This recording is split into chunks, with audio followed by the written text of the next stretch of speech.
ಸರಿ, ಲಕ್ಷ್ಮೀ ಹೆಬ್ಬಾಳ್ಕರ್ ಅವರು ಮಹಾರಾಷ್ಟ್ರಕ್ಕೆ ಸೇರಿತ್ತು ಬೆಳಗಾವಿ ಇಂಡಿಯಾ ಸ್ವತಂತ್ರ ಪೂರ್ವದಲ್ಲಿ ಅಂತ ಹೇಳಿದ್ರೆ ವೋಟ್ ಬ್ಯಾಂಕ್ಗೋಸ್ಕರ ಏನಾದ್ರು ಹೇಳಿದ್ದಾರೆ ಸರ್ ಅಥವಾ ಏನು ಸರ್? ಇಲ್ಲಿ ವೋಟ್ ಬ್ಯಾಂಕ್ ಅನ್ನೋದಕ್ಕಿಂತ ಈ ಮಂತ್ರಿಗಳಿಗೆ ನಾಡಿನಲ್ಲಿ ಇವತ್ತು ಗ್ಯಾರಂಟಿ ಯೋಜನೆಗಳ ಹೆಸರಿನಲ್ಲಿ ಸರ್ಕಾರ ರಚನೆ ಮಾಡಿ ಯಾವುದೇ ರೀತಿಯ ಅಭಿವೃದ್ಧಿಗಳನ್ನು ನಾವು ಕಾಣಲಿಕ್ಕೆ ಆಗ್ತಾ ಇಲ್ಲ. ನಾನು ಹೇಳೋದಲ್ಲ, ಇತ್ತೀಚೆಗೆ ಮುಖ್ಯಮಂತ್ರಿಗಳ ಆರ್ಥಿಕ ಸಲಹೆಗಾರರಾಗಿ ಆಯ್ಕೆಯಾಗಿರ್ತಕ್ಕಂಥ ರಾಯರೆಡ್ಡಿ ಅವರೇ ಹೇಳಿಕೆ ಕೊಟ್ಟಿದ್ದಾರೆ.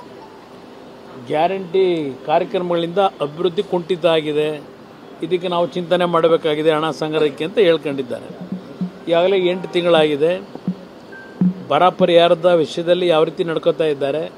2,000 ರೂಪಾಯಿನ ಕೊಡ್ತಕ್ಕಂಥದ್ದೇನಿದೆ ಅದು ಎಷ್ಟು ಜನಕ್ಕೆ ಹೋಗುತ್ತೆ? 105 ಕೋಟಿಲಿ 30,000 ಕೋಟಿ ಬೆಳೆ ನಷ್ಟ ಅಂತ ಹೇಳ್ತಕ್ಕಂಥ ಸರ್ಕಾರ 105 ಕೋಟಿ ಹಣ ಕೊಟ್ಟರೆ ಯಾವ ಪುರುಷಾರ್ಥ ಸಾಧಿಸ್ತಾರೆ? ರೈತರನ್ನ ಯಾವ ರೀತಿ ಬದುಕಿಸಲಿಕ್ಕೆ ಸಾಧ್ಯ? ಇವರು ಈ ಸರ್ಕಾರದ ನಡವಳಿಕೆಗಳೇನಿದೆ ಅಂತಕ್ಕಂಥ ಗಮನಿಸ್ತಾ ಇದ್ದೀರಿ.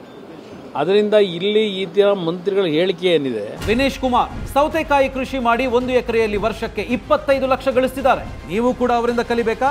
ಅವ್ರ ಜೊತೆ ವಿಡಿಯೋ ಕಾಲ್ನಲ್ಲಿ ಮಾತಾಡಬೇಕಾ? ಈಗಲೇ ಫ್ರೀಡಮ್ ಆ್ಯಪ್ ಡೌನ್ಲೋಡ್ ಮಾಡಿ. ಇದೆಲ್ಲ ಮುಗಿದೋಗಿರೋ ಅಧ್ಯಾಯ.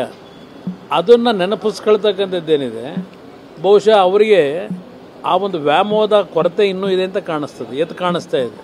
ಆ ವ್ಯಾಮೋಹದಿಂದ ದೂರ ಬಂದಿಲ್ಲ ಇನ್ನು.